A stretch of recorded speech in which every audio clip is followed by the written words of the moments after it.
incident, I had got popped or whatever, and I got shot in the neck, and I was paralyzed from the neck down. Went through a situation with that, had to relearn a whole lot of other shit, and and the confidence level went kind of down because everybody coming at you like, oh, what you gonna do now? What you gonna do now? Because paralyzed and shit, wheelchair man, whatever. Everybody saying, oh, you're never gonna walk again, this, that, whatever, and this, third, and the third. But that what took so long with working on my new record because all the rehab things, and it just messed up my whole everything as far as the music, and try to stay focused on this and not falling off was like the hard part.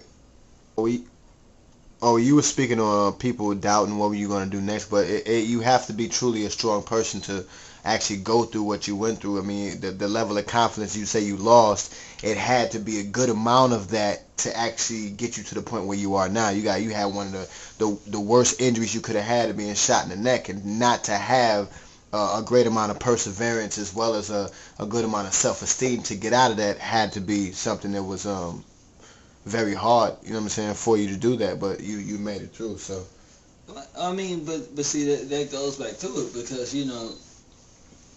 my mom, you know what I'm saying, she's the one that helped me out a lot, cause she know me, and she was like, you gotta get through this shit, you know what I'm saying, everybody, dog, understand, it's kind of like unexplainable.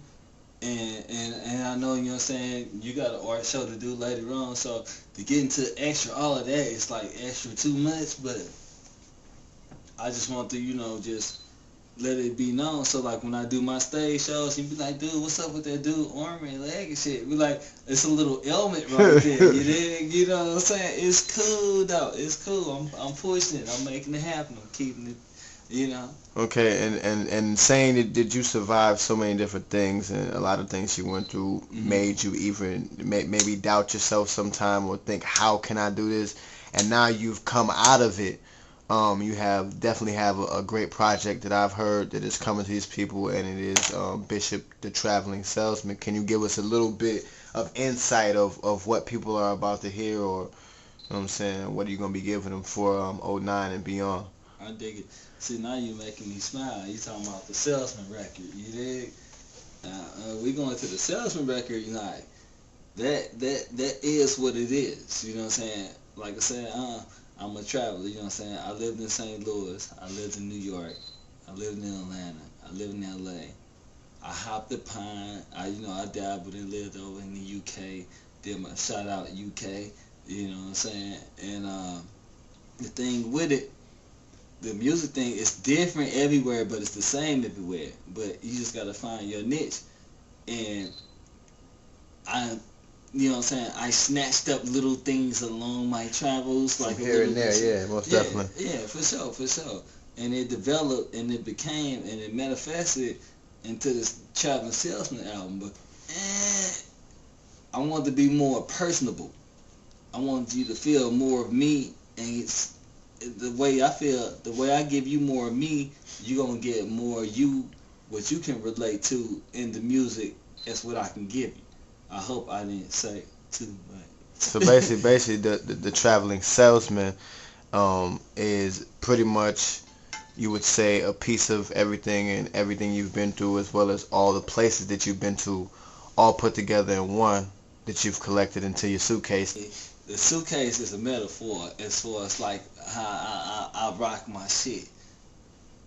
It's just like the suitcase is like your brain.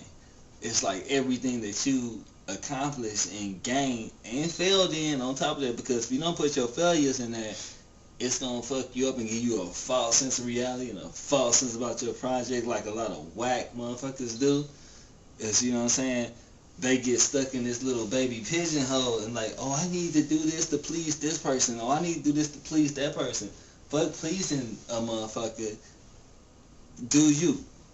Do your record. Get your record out how you want your record to be. Because that's what the fuck I'm doing.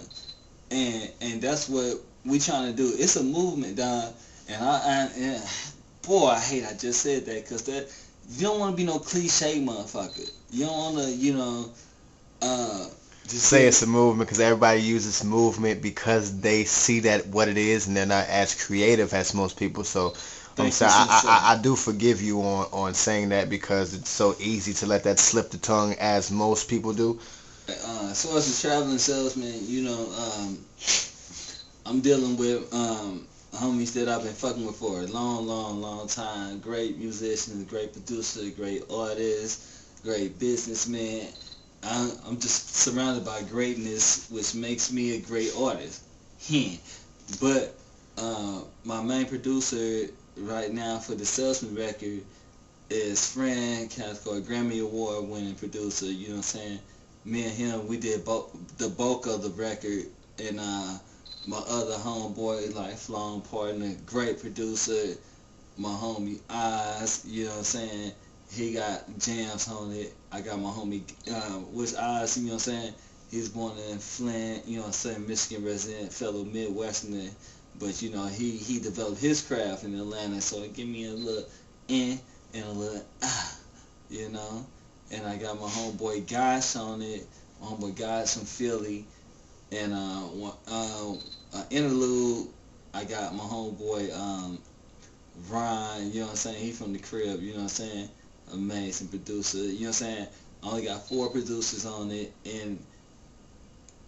and with this project, with the bond that me and these producers have for this record, it's just a great project, man. It's like I can't extra pump it or extra convince a motherfucker to check it out, but all I can say is check it out and you gonna dig it.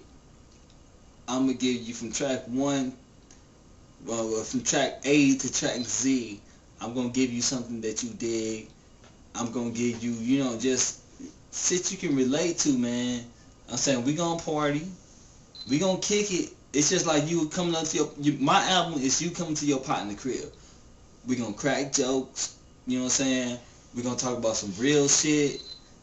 We gonna have a little fun. We gonna talk about what we did in the week. We gonna talk about just real life shit. We gonna talk about shit you don't even want to talk about, but it's gonna be so subtle and so cool where you can't hate.